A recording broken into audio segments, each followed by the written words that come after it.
Psalm 119 begins on page 763 in your Book of Common Prayer, page 763. If you look, you see it begins with the word Aleph. Aleph. After that it says Beati Immaculate, which is Latin for the first few verses of the psalm. You notice that in the whole prayer book Psalter. But we're not going to be looking at the Latin. We're going to be looking at the Hebrew, which is the language in which Psalm 119 and all the Psalms were originally written. So that's the best way to understand the poetry of the psalm, is by looking at the original language.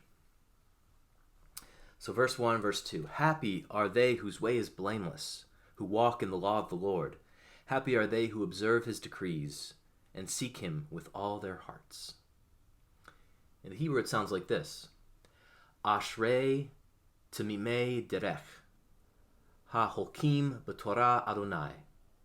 Ashrei notrei edotaiv b'chol lev yidro shehu.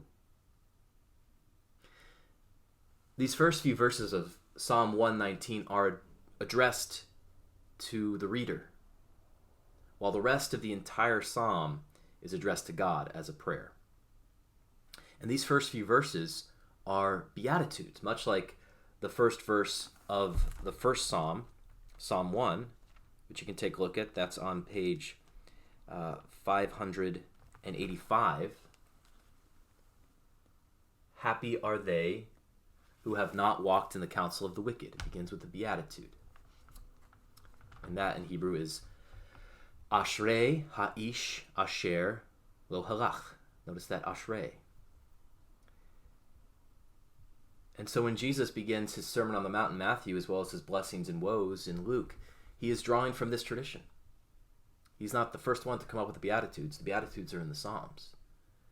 And if Jesus were to have spoken in Hebrew when he delivered the Sermon on the Mount, he would have used the word Ashrei.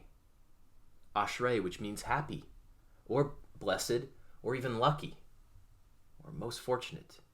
Most fortunate are those who are poor in spirit. Lucky are those who mourn.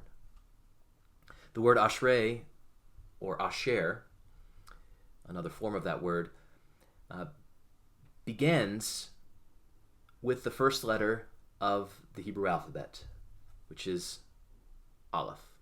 Aleph. And that is the case for all the 8 verses of this first stanza. All 8 verses of this first stanza. They all begin with the letter Aleph. Let's take a look at this letter. So Aleph is considered a silent letter in Hebrew. It has no sound apart from the vowel sounds that are associated with it. So this is how you write it. Aleph.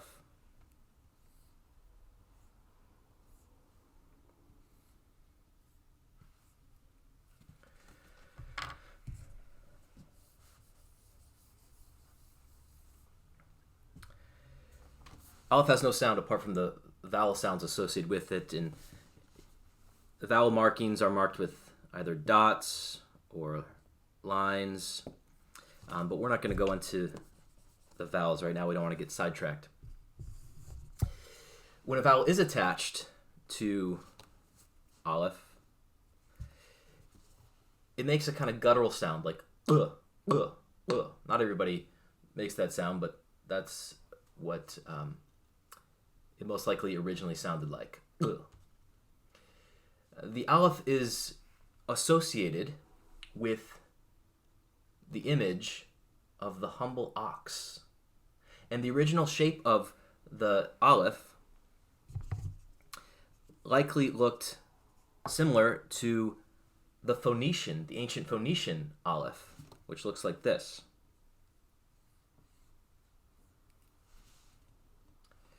Which, if you turn it around, looks like an ox's head. Sort of like a pictograph, right?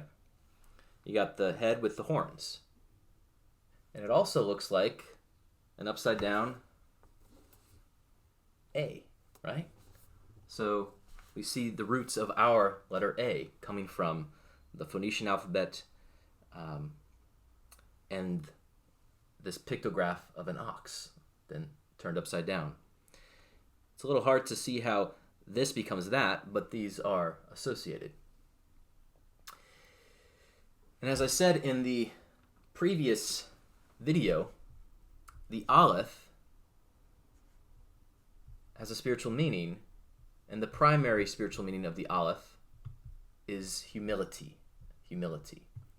There's this wonderful Jewish story that praises the humility of Aleph, because although it's the first letter in the alphabet, it did not demand to be the first letter in the Bible. I love that. There's this idea that these letters have their own personality, and Aleph said, you know what, I'm not going to grasp for that prominent position of being the first letter in the Bible. I'm going to step back and open up that opportunity for someone else.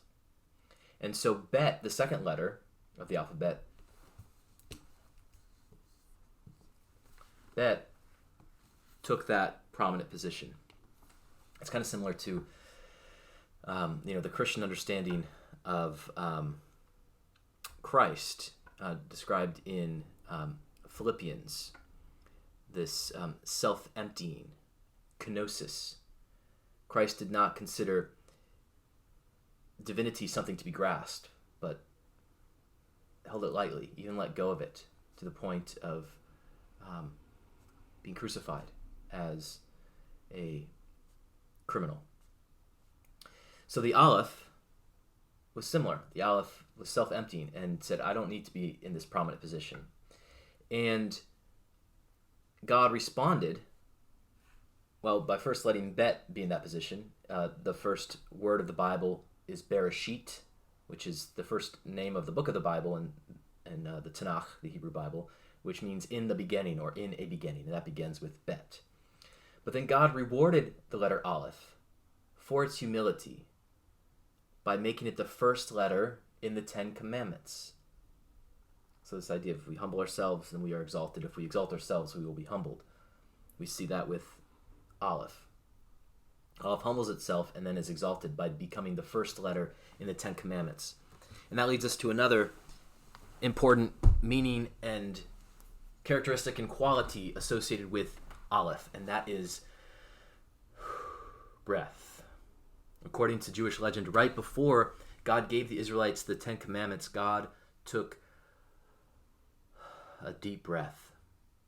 The first phrase of the Ten Commandments in Exodus 20 is, I am the Lord your God. And in Hebrew that is, Anochi Adonai Elohechem. And the first letter of that phrase is Aleph, which is silent and which some say is basically the sound of breath. So that's why the Israelites believed that God was taking a breath before giving them the Ten Commandments. And this story may remind us Christians of how Jesus breathed the Holy Spirit upon his disciples in the Gospel of John's version of Pentecost, which is a holiday based on Shavuot, the Jewish holiday Shavuot, which celebrates the giving of the Torah, given after a divine breath was taken. So the letter Aleph invites us to be humble and to breathe. But how does this help us understand Psalm 119? Well, the first verse of Psalm 119 is, happy are they whose way is blameless.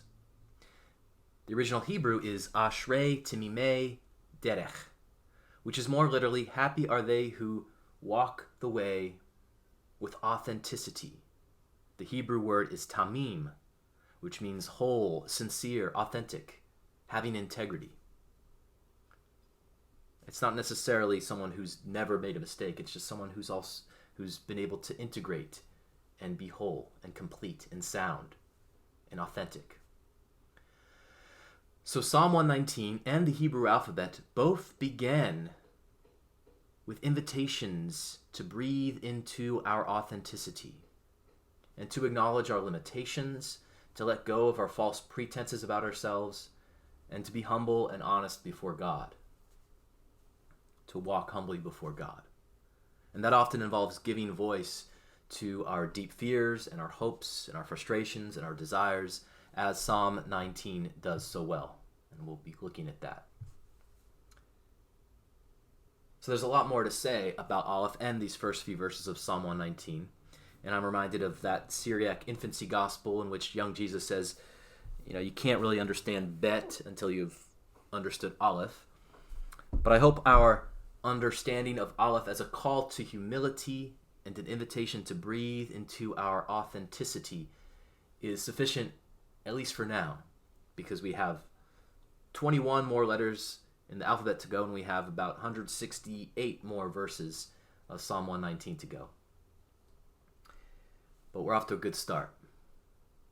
That is Aleph. Or at least all of the stuff I have to say about Aleph for now. For now.